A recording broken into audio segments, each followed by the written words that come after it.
ဆဲပေါက်ချောင်းရေရှမ်းမှုကြောင့်ရင်တစီးရေစီးနှင့်အတူမျောပါပြီးခီးသည်များရင်ပေါ်တွင်ပိတ်မိ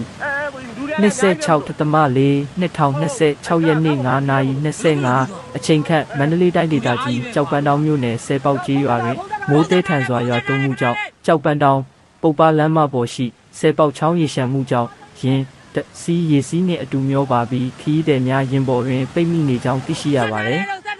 အချိန်အတန်ကြာရင်ပေါ်တွင်အော်ဟစ်အကူအညီတောင်းနေကြသည်ကိုတွေ့ရပြီးဘေးလူများမှလည်းဖုံးဆက်ပြီးအကူအညီတောင်းထားကြောင်းစိတ်အေးအေးထားပြီးထိုင်နေပါဆိုတဲ့အကြောင်းပြောဆိုခဲ့ပါတယ်။ထို့နောက်ကြောက်ပတောင်းမြို့နယ်မိသက်စခန်းမှာတနေမိသက်တပ်ဖွဲ့ဝင်များသည်တပ်ဆိုင်ရာအဖွဲ့အစည်းများနှင့်ပူးပေါင်း၍ရှာဖွေကယ်ဆယ်ရေးလုပ်ငန်းများဆောင်ရွက်ခဲ့ကြောင်းအဆိုပါဖြစ်စဉ်ကြောင့်ရင်ပေါ်ပါအမျိုးသား9ဦးမျိုးသမီး12ဦးနှင့်ကလေး3ဦးတို့အား6:34မိနစ်အချိန်တွင်ကယ်ထုတ်နိုင်ခဲ့ကြောင်းသိရှိပါသည်။